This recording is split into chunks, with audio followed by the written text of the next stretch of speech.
সালামু আলাইকুম।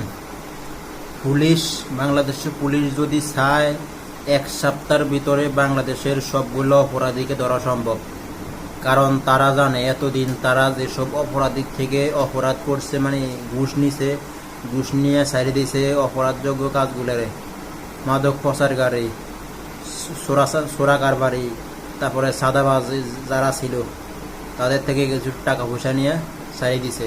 তারা যদি চায় তাদেরকে 7 দিনের মধ্যে সবগুলোরে কারাগারে বন্দী করতে পারে। এটা পুলিশের দ্বারা সবই সম্ভব।